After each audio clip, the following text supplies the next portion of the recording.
Hello दोस्तों, Suryanshi coaching classes में आप सभी का बहुत बहुत स्वागत है।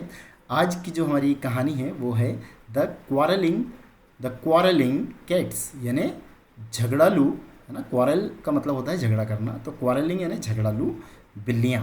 है ना, कैट्स यानी बिल्लियाँ। तो झगड़ालू जो बिल्लियाँ हैं इनकी ये कहानी है और बहुत ही सुंदर कहानी है। दोनों जो ये देखो, ये बताया गया है, दोनों के फ़ोटोज़ हैं।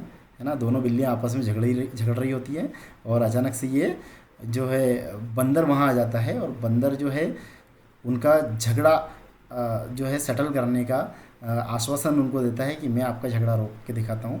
है ना, मैं आपका जो है न्याय कर दूंगा और क्या समस्या है आप मुझे बताएं। तो ये जो रोटी का टुकड़ा है जिस पर कि दोनों बिल्लियाँ झगड़ रही होती है ना, दोनों को आधा आधा बांटना था।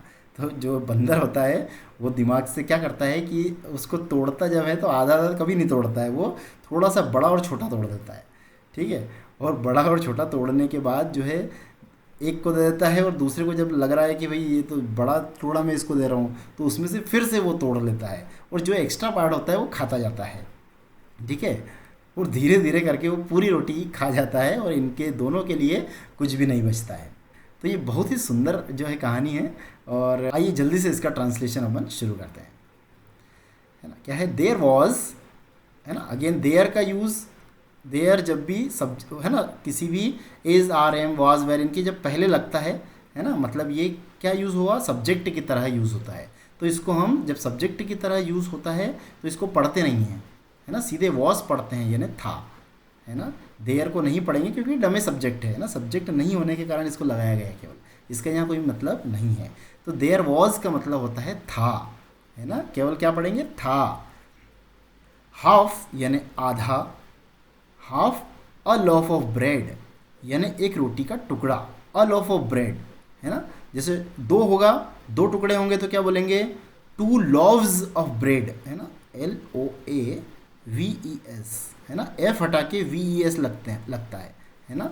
लॉफ का यदि आपको लॉफ का यदि प्लूरल बनाना है तो क्या बनेगा, लॉव्स बनेगा। है ना, ब्रेड का कभी भी प्लूरल नहीं बनता है। ब्रेड एक ऐसी नाउन है जो कि ब्रेड ही रहती है, ये ब्रेड्स कभी भी नहीं होती है। है ना, तो इसको प्लूरल बनाने का तरीका जो है वो इस तरीके से होता है कि जैसे अ लॉफ ऑफ ब्रेड मतलब एक रोटी का टुकड़ा, और लॉव्स मतलब टू, यदि हम यहाँ पे लिखें कि two loaves of bread, plural बनाना है तो क्या बोलेंगे, two loaves of bread, three loaves of bread. है ना, इस तरीके से प्लूरल बनता है ये। ठीक है ना, तो ये जो है अ लॉफ ऑफ ब्रेड, है ना, ये एक इकाई है ना, और इसको आधा जब करना है तो हाफ पहले लगाते हैं, half a loaf of bread. जैसे ऐसा बोलते हैं ना अपन, हाफ एन आर, जैसे क्या बोलते हैं, हाफ एन आर। तो ये एन आर क्या है, ये एक इकाई है, इसको आधा करना हो तो इसके पहले हाफ लगाते हैं ना। उसी तरीके से अ लॉफ ऑफ ब्रेड, ये इस तरीके से ये पूरी मिलके एक रोटी बनती है ना, और उसका हाफ क्या कर दिया, आधा कर दिया। तो क्या हुआ, देयर वॉज यानी था, half a loaf of bread यानी आधी रोटी का टुकड़ा, है ना, आधी रोटी बोल सकते हैं, आधी रोटी थी। लाइंग यानी पड़ी हुई थी। है ना, लाई का मतलब होता है, देखो एक चीज़ और यहाँ पे मैं आपको बता दूँ कि लाइंग यानी झूठ बोलना भी होता है और लाइंग यानी पड़ा होना भी होता है ना। ये सेंस के अनुसार हम यूज़ करते हैं कि ये किस सेंटेंस में किस तरीके से यूज़ हुआ है। तो रोटी का टुकड़ा पड़ा हुआ था, नियर यानी समीप में, अ हाउस यानी एक घर के पास में रोटी का आधी रोटी जो है पड़ी हुई थी। है ना, इस तरीके से अपन बोलेंगे। देखो यहाँ लिख करके मैं बता रहा हूँ, एक चीज़ होती है लाई, लाई का मतलब होता है झूठ बोलना। ठीक है, क्या होता है, झूठ बोलना। और LIE, लाई का मतलब ही होता है पड़े होना। ठीक है, पड़े होना या फिर लेटना, या फिर लेटना। ठीक है, इनमें दोनों ही स्पेलिंग एक जैसी होती है, लाई यानी झूठ बोलना, लाई यानी पड़े होना या लेटना।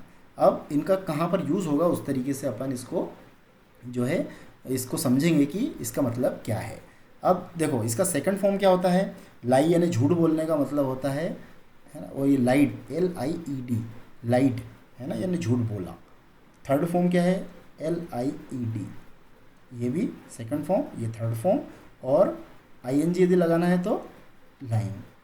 ठीक है, और जो पड़े होना है, लेटना, है ना, इसका मतलब भी लाई है होता है, और सेकंड फॉर्म क्या होता है, ले, LAY, ले बोलेंगे इसको, है ना। और लैन, थर्ड फॉर्म को लैन बोलेंगे। और अगेन ING यदि लगाना है तो वापस से ये उसी तरीके से हो जाता है, लाइंग लाइंग, एक है ना, एक जैसा दिखता है, ये देखो, है ना, लाइंग एक जैसा दिख रहा ना। लेकिन यहाँ पे इसका मतलब क्या होता है, पड़े होना, ठीक है। क्योंकि रोटी का टुकड़ा, है ना, झूठ बोलने से तो कोई संबंध नहीं है, यहाँ से पड़े होने वाला सेंस निकल रहा है, इसलिए हम इसको क्या मानेंगे, पड़ा हुआ था नियर अ हाउस, यानी एक घर के पास। अ केट यानी एक बिल्ली, सा इट यानी इसे, एक बिल्ली ने इसे देखा, ठीक है। वर्ब का सेकंड फॉर्म है, इसलिए हम पास्ट में इसको बोलेंगे, है ना। देखता है नहीं बोलेंगे, है ना, देखती है नहीं बोलेंगे, क्या बोलेंगे, देखा। एक बिल्ली ने इसे देखा, इसे किसे, इट का मतलब यहाँ पे क्या है, रोटी के टुकड़े की बात हो रही है, ठीक है ना। द मोमेंट यानी जैसे ही was about to eat, he was यानी वह था, अबाउट टू ईट यानी खाने वाला था, इट यानी इसे, है ना। अबाउट टू जो होता है, अबाउट टू का मतलब होता है वाला, ठीक है। कोई चीज़, जैसे I am about to play, मैं खेलने वाला हूँ, I am about to go, मैं जाने वाला हूँ, इस तरीके से अबाउट टू का यूज़ होता है ना। इसके बाद वर्ब का फर्स्ट फॉर्म लगाते हैं।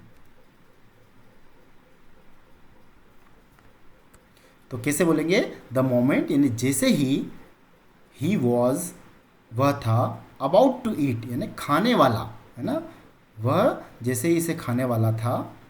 अनदर केट यानी दूसरी बिल्ली, पाउंस्ड यानी, है ना, झपट लिया, क्या बोलेंगे, पाउंस यानी झपटना, तो पाउंस्ड यानी झपट लिया। अनदर केट पाउंस्ड यानी झपट लिया, ऑन इट उस पर वो झपट पड़ी, है ना, इस तरीके से बोल सकते हैं, है ना। दूसरी बिल्ली उस पर झपट पड़ी या फिर उसने झपट लिया, ठीक है। द फर्स्ट कैट सेड, पहली बिल्ली ने बोला, ठीक है, या कहा, क्या कहा, आई सा इट फर्स्ट, आई सा यानी मैंने देखा, इट यानी इसे, फर्स्ट यानी पहले, मैंने जो है इस रोटी को पहले देखा, है ना। इट का मतलब उस रोटी की बात हो रही है, तो आई सा इट फर्स्ट, मैंने इसे पहले देखा। सो इसलिए, आई विल ईट मैं खाऊंगा, इट यानी इसे, है ना, इसको मैंने पहले देखा इसलिए मैं पहले खाऊंगा, ऐसा उस बिल्ली ने कहा, है ना। द सेकंड केट दूसरी बिल्ली, सैड यानी दूसरी बिल्ली ने कहा, ठीक है ना। इसको अपन ऐसे नहीं पढ़ेंगे कि दूसरी बिल्ली कहा, है ना, दूसरी बिल्ली ने कहा बोलेंगे, क्यों, क्योंकि पास्ट, जब पास्ट इंडेफिनिट टेंस होता है तो उसका ये पहचान होती है कि जब उसको बोलेंगे तो आखिर में उसको आ ई ए की मात्रा आएगी और कर्ता के साथ ने का प्रयोग आएगा, कर्ता के साथ ने का प्रयोग भी करना है ना। तो आप क्या बोलेंगे, द सेकंड केट यानी दूसरी बिल्ली ने कहा, है ना, कहा में आ रही ना, आई ए की मात्रा आ रही है, तो आप यहाँ ने बिल्कुल लगा सकते हैं ना। इस तरीके से नहीं बोलें कि भाई द सेकंड केट यानी दूसरी बिल्ली कहा, है ना, तो ये क्या है, कुछ सेंसिबल नहीं रहेगा, है ना, प्रॉपर इसको आप अनुवाद नहीं कर पाएंगे, इसलिए क्या लगाएंगे, ने, यहाँ पे आप अंडरस्टूड है यहाँ पे लगाना पड़ेगा, है ना। द सेकंड केट सैड दूसरी बिल्ली ने कहा, नो नहीं, आई सा इट फर्स्ट मैंने देखा इसे पहले, है ना। सो इसलिए, आई विल हैव इट मैं इसे लूँगा, है ना। टेक का मतलब क्या होता है, लेना, तो इसी तरीके से टेक की जगह पे क्या है, हैव का भी अपन यूज़ कर सकते हैं। आई विल टेक इट या फिर आई विल हैव इट, है ना। ऑल यानी सभी, मतलब ये जो पूरी की पूरी जो है इसको मैं लूँगा। अ मंकी एक बंदर, वॉज ऑब्जर्विंग, ऑब्जर्व का मतलब ध्यान से देखना होता है ना, ध्यान से देखना या निरीक्षण करना, तो यहाँ पे जनरली अपन देखने के सेंस में इसको बोलेंगे। अ मंकी वॉज ऑब्जर्विंग मतलब एक बंदर देख रहा था, देम यानी उनको, है ना, दो बिल्लियाँ हैं ना, इसलिए क्या बोलेंगे, दे का देम बोलेंगे ना, दे यानी होता है वे और देम यानी उनको, तो एक बंदर जो है उनको देख रहा था। फ्रॉम अ डिस्टेंस कुछ दूरी से, है ना, फ्रॉम यानी क्या होता है से, और डिस्टेंस यानी दूरी, तो कुछ दूरी से वो उनको ऑब्जर्व कर रहा था या देख रहा था। ही सेड उसने कहा, टू देम यानी उनको, है ना, दोनों बिल्लियों को उसने कहा। स्टॉप क्वारलिंग झगड़ा बंद करो, है ना, झगड़ा बंद करो या झगड़ना बंद करो, है ना, दोनों बोल सकते हैं। क्वारलिंग है ना, आईएनजी लगा हुआ है, इसलिए जो वो झगड़ रही थी मतलब झगड़ना बंद करो। यू बोथ यानी तुम दोनों, कैन हैव इट यानी कैन यानी सकते हो, हैव इट यानी इसे ले सकते हो, लेना या फिर रखना भी होता है ना। तुम दोनों इसे रख सकते हो या तुम दोनों इसे ले सकते हो, ठीक है। चाहे टेक का यूज़ करें चाहे हैव का यूज़ करें, एक ही बात होती है ना। हैव का मतलब वो वही है जिस तरीके किसी के पास होना कोई चीज़, मतलब ये तुम्हारे पास तुम रख सकती हो, इस तरीके से यूज़ हुआ है ना। हैव का मतलब किसी के पास कोई चीज़ होना, ठीक है। लेट मी, लेट का मतलब होता है कोई चीज़ करने देना। लेट मी डिवाइड मतलब मुझे डिवाइड करने दो, मुझे विभाजित करने दो। इट यानी इसे, है ना, रोटी के टुकड़े की बात हो रही है तो इट यानी इसे, इनटू इक्वल हाफ्स बराबर, है ना, इक्वल यानी बराबर, हाफ्स यानी आधे, है ना। तो जो है बराबर आधे भाग में मुझे इसे डिवाइड करने दो, ठीक है। लेट मी डिवाइड यानी मुझे डिवाइड करने दो, इट यानी इसे, इनटू इक्वल हाफ्स यानी आधे बराबर के भागों में, ठीक है। अब ये हाफ्स लिखा ना ये वाला, तो ये क्या होता है देखो यहाँ लिख देता हूँ। हाफ का मतलब आधा होता है ना, तो इसी को प्लूरल बनाने के लिए क्या किया, एफ की जगह वी ई एस, है ना, इस तरीके से हाफ्स हो गया। हाफ का ही प्लूरल क्या हो गया, हाफ्स हो गया। जैसे वाइफ है, ये वाइफ लिखा है तो इसका प्लूरल क्या हो जाएगा, वाइव्स, ठीक है। इसी तरीके से यदि लाइफ हो तो प्लूरल क्या हो जाएगा, lives, L I V E S, है ना। एफ ई हो आखिर में, यदि एफ ई हो या फिर एफ हो, केवल एफ हो या एफ ई हो, दोनों हटा करके क्या लगाते हैं, वी ई एस लगाते हैं, ठीक है। अब जैसे यहाँ पे केवल एफ था तो एफ को हटा के क्या लगाया, वी ई एस। इसी को प्लूरल बनाने का यह तरीका है ना। ठीक है, ये नियम सभी ध्यान रखेंगे, बहुत इंपॉर्टेंट नियम है। यदि सिंगुलर वर्ड में आखिर में एफ हो या एफ ई हो तो इनको एफ और एफ ई को हटाया जाता है और प्लूरल बनाने के लिए इसकी जगह पे क्या लिखते हैं, वी ई एस, ठीक है। यहाँ भी वी ई एस लिखा, यहाँ भी वी ई एस लिखा, ठीक है। ठीक है, तो क्या हुआ, लेट मी डिवाइडेड, यह है ना, मुझे डिवाइड करने दो या विभाजित करने दो, इनटू इक्वल हाफ्स यानी बराबर के भागों में जो है मुझे इसे डिवाइड करने दो। ही सेड यानी उसने कहा, ठीक है। ही ब्रॉक यानी उसने तोड़ा, ब्रेक का क्या हो गया, ब्रॉक हो गया। ब्रेक यानी तोड़ना होता है ना। स्पेलिंग क्या होती है, बी आर ई ए के, बी आर ई ए के, ब्रेक यानी तोड़ना, तो ब्रॉक यानी तोड़ा, है ना। ही ब्रॉक यानी उसने तोड़ा। द चंक यानी टुकड़ा, ऑफ ब्रेड यानी जो है रोटी का जो टुकड़ा, जो ब्रेड था, ब्रेड में से एक टुकड़ा उसने तोड़ लिया। और देखो उसने एक चालाकी से क्या करा कि जब तोड़ा उसने तो क्या हुआ, देखो वन पीस जो एक टुकड़ा था वॉज बिगर, जो है ना एक टुकड़ा बड़ा था, देन द अदर, है ना, एक टुकड़ा बड़ा था, देन द अदर यानी दूसरे टुकड़े से या दूसरे से, है ना। एक टुकड़ा, वन पीस यानी एक टुकड़ा, वॉज बिगर यानी बड़ा था, देन द अदर यानी दूसरे से, ठीक है। अब देखो दो टुकड़े की कंपैरिजन हो रही है ना, इसलिए यहाँ पे लिखा क्या, बिगर। बिग जो होता है वो सुपरलेटिव डिग्री होती है, बिगर कंपैरेटिव डिग्री, और यहाँ बिगेस्ट लिखा होता तो वो सुपरलेटिव डिग्री, ठीक है। तीन तरह की डिग्री होती है हमें पता है। और ये डिग्रियाँ किसकी होती है, नाउन की नहीं होती, ये एडजेक्टिव की डिग्री होती है, एडजेक्टिव की डिग्री। अब यहाँ ये एडजेक्टिव कैसे पता चलेगा कि ये एडजेक्टिव है, एडजेक्टिव का मतलब होता है कि वो नाउन की विशेषता बताए, है ना। तो ये नाउन की विशेषता बता रहा है, जो एक टुकड़ा था उसी की तो विशेषता बता रहा है कि एक टुकड़ा कैसा था, बड़ा था, है ना, बड़ा था। तो ये बड़ा था मतलब टुकड़ा बड़ा था ना, तो टुकड़े की तो विशेषता है कि वो बड़ा था, वो टुकड़ा छोटा था, है ना, किस तरीके का टुकड़ा था, तो वो टुकड़ा क्या था, बड़ा था। तो बड़ा जो शब्द है वो क्या हो गया यहाँ पे, एडजेक्टिव की तरह प्रयोग हो रहा है ना। और एडजेक्टिव में ही हमेशा डिग्री यूज़ की जाती है, नाउन या वर्ब या इन चीज़ों में डिग्रियाँ यूज़ नहीं की जाती। तीन तरह की डिग्री आपको बता दी मैंने, ठीक है ना। बिगेस्ट यहाँ पे कब यूज़ होता है, जब वो दूसरे सभी टुकड़ों से यदि कंपेरिजन होता है, लेकिन यहाँ पे तो केवल दो टुकड़े हैं और दोनों का आपस में कंपेरिजन हो रहा है, इसलिए क्या यूज़ किया, बिगर यूज़ किया। One piece was bigger than the other, एक टुकड़ा दूसरे टुकड़े से बड़ा था। सो इसलिए ही बिट, अब देखो बाइट एक शब्द होता है ना, bite, B I T, bite यानी काटना, तो बिट यानी काट लिया या काटा, इनटू इट यानी उसमें उसने क्या किया, उस रोटी के टुकड़े में उसने काट लिया, मतलब उसने थोड़ा सा टुकड़ा खा लिया, कुल मिला के बात यह है ना। तो वो हमेशा यही करता है कि जो दो टुकड़े करता है, एक टुकड़ा बड़ा रहता है एक छोटा रहता है, तो बड़े टुकड़े में से जितना जो बड़ा है उस पोर्शन को वो खा लेता है। ही बिट इनटू इट मतलब वो उसमें क्या किया, उसने खा लिया उसको।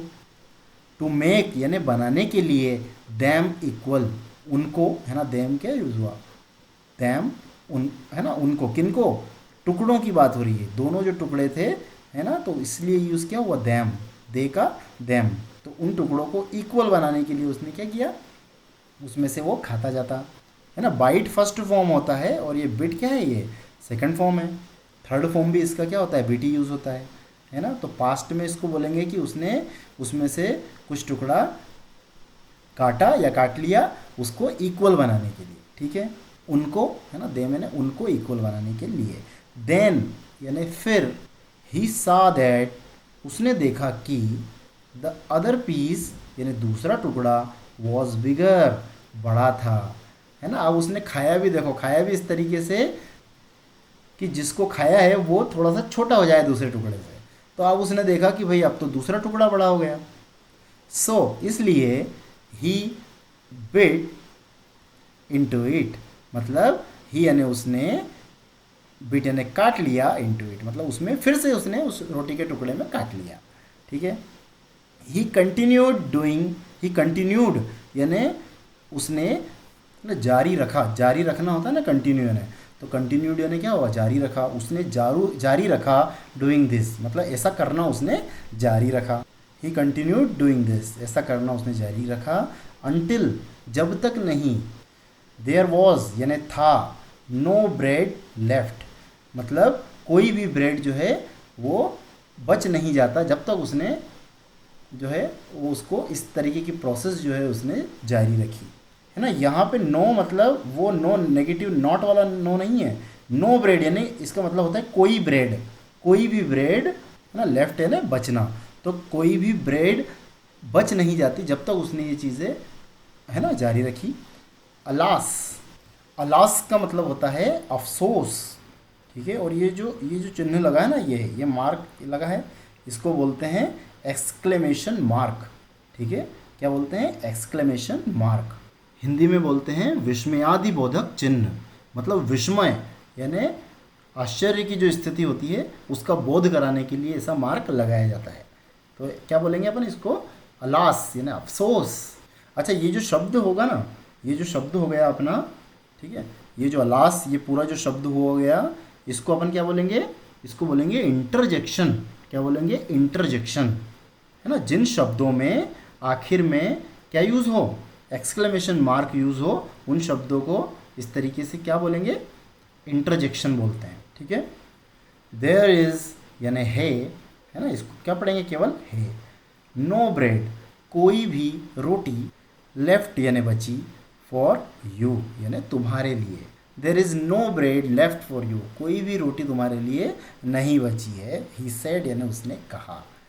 द कैट्स यानी बिल्लियाँ, हैड लॉस्ट यानी खो चुकी थी। अब देखो हेड के साथ क्या है, वर्ब का थर्ड फॉर्म है ये, है ना। लूज क्या होगा, देखो LOSE लूज यानी क्या होता है, कोई चीज़ खो देना या हार जाना, है ना, कोई चीज़ खो देना।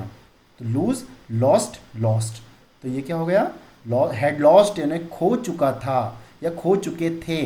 जो दोनों बिल्लियाँ थी वो खो चुकी थी। देयर मील यानी उनका भोजन, है ना। दो हैं इसलिए दे के लिए क्यों यूज़ होता है देयर यूज़ होता है। दे का पजेसिव प्रोनाउन क्या होता है, देयर होता है। जैसे ही होता, यहाँ पे ही होता तो यहाँ पे क्या हो जाता है, हिज हो जाता, है ना। शी होता तो क्या हो जाता, हर हो जाता। उसी तरीके से यहाँ पे दो लोग हैं ना, तो दे है, ये क्या है, दे, तो दे है तो यहाँ पे क्या हो जाएगा, देयर यूज हो जाएगा। ये क्या होते हैं, प्रोनाउन होते हैं, और ये क्या होते हैं, पजेसिव प्रोनाउन होते हैं। ये पजेशन बताने के लिए यूज़ होते हैं, है ना। तो पजेशन बताने के लिए जो प्रोनाउन यूज़ हो वो पजेसिव प्रोनाउन होते हैं। तो यहाँ पजेशन बता रहा है ना कि ये मील किसका है, ये इनका है, उनका है, ठीक है। तो देयर मील, तो बिल्लियाँ हैड लॉस्ट यानी खो चुकी थी उनका मील यानी उनका भोजन। ठीक है, पोजीशन बताया है। टू द कनिंग मंकी, है ना, यानी चालबाज बंकी, जो चालबाज बंदर था उसके पास वो अपना भोजन खो चुकी थी, है ना। कनिंग का मतलब चालबाज भी होता है, धूर्त भी होता है, और कपटी, कपटी के लिए भी इसको अपन कनिंग ही बोलते हैं ना, कपटी के लिए भी कनिंग यूज़ करते हैं। ठीक है, अब ये देखो आईएनजी लगा, इसका मतलब ये हमेशा क्या है, वर्ब में आईएनजी नहीं होता है हमेशा। ये क्या होता है, आईएनजी का जो फॉर्म होता है वो किसका, एडजेक्टिव का भी होता है ना। ये एडजेक्टिव है यहाँ पे, मतलब नाउन के पहले लगता है वो शब्द क्या होता है, एडजेक्टिव होता है। और ये बंदर की विशेषता बता रहा है कि बंदर कैसा है, अच्छा है, बुरा है, कनिंग है ना, कपटी है। तो ये कनिंग शब्द जो हुआ वो क्या हुआ, एडजेक्टिव हुआ, ये कोई वर्ब नहीं है। ठीक है, ये क्या है, एडजेक्टिव है, यानी विशेषता बता रहा है बंदर की। हिंदी में अपन क्या बोलते हैं, इसको विशेषण बोलते हैं। ठीक है, और इसी तरीके से एडवर्ब होता है एक, एडवर्ब, एडवर्ब को हिंदी में क्या बोलते हैं, क्रिया विशेषण। ठीक है, ये विशेषण, ये क्रिया विशेषण। ठीक है, तो चलिए आज की कहानी में सिर्फ इतना ही, मिलते हैं अगली कहानी में, तब तक के लिए नमस्कार, आपका दिन शुभ हो।